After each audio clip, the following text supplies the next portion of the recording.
Hi class, this is Mrs. Cornett and I'm going to work through some examples of solving proportions. This is from section 3.4.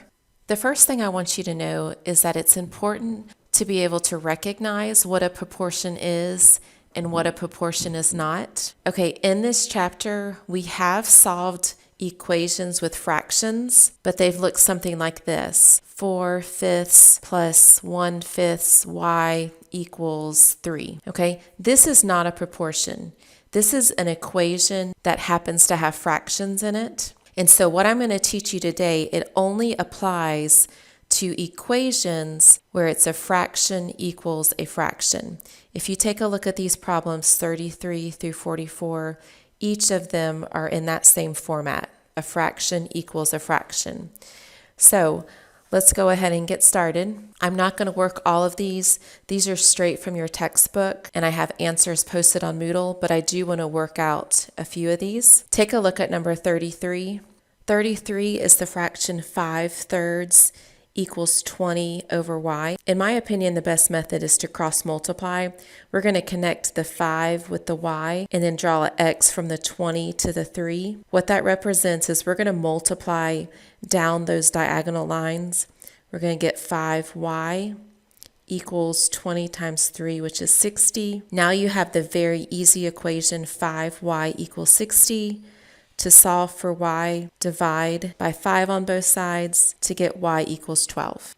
Okay, we can do another one, 35. We're going to do the same thing, draw the x. This is 3x equals 10. Divide both sides by 3. I just want you to leave it as this improper fraction, 10/3.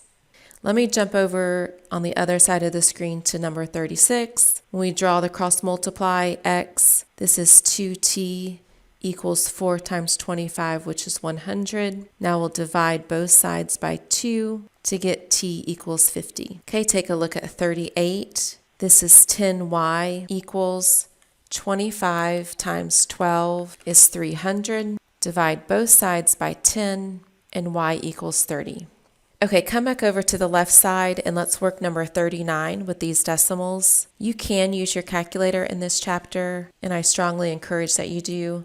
This first one is 0.8 n equals 0.15. Now we're going to divide both sides by 0.8 to get n equals 0.1875. And WebAssign will tell you which place value they want you to round the answer to.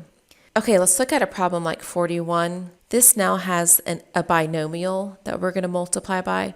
We're still going to cross multiply.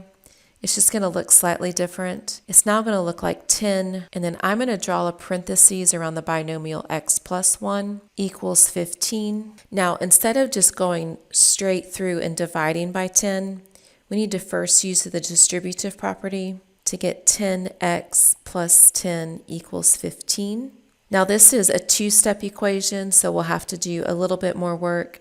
We'll subtract 10 on both sides first to get 10x equals 5. Now we can divide both sides by 10. X equals 5/10, except you need to enter your answer as a simplest fraction. So the correct answer is 1/2. Okay, let me do one more on this page. I just moved question 44 to the middle of the screen because I didn't have enough room to write. This question has two binomials, and so I want to show you how we're going to work this one. We're still going to cross multiply, and so it will look like 10 times, I want you to draw parentheses around the binomial again, equals 4 times the x plus 10.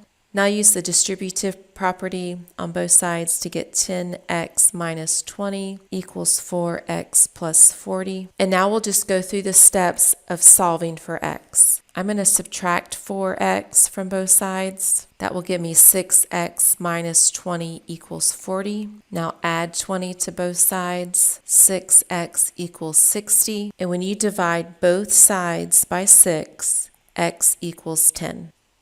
Okay, I want to show you two more problems before this video ends. These are two application problems of how we can use proportions in geometry to figure out the missing side of a triangle. And the way we're going to do this is we're just going to match the sides up. We are going to compare in 45 the little triangle, compare that with the bigger triangle, and here's the proportion that we're going to build. If we look at the diagonal line of both of these triangles, the little triangle has a length of a 2, but the diagonal line of the big triangle is 5. And we're going to say that ratio equals the straight vertical line of the small triangle is 1. The straight vertical line of the big triangle is x. And so because these are similar triangles, and we know that because it's in the instructions, we can set the ratio 2/5 equals 1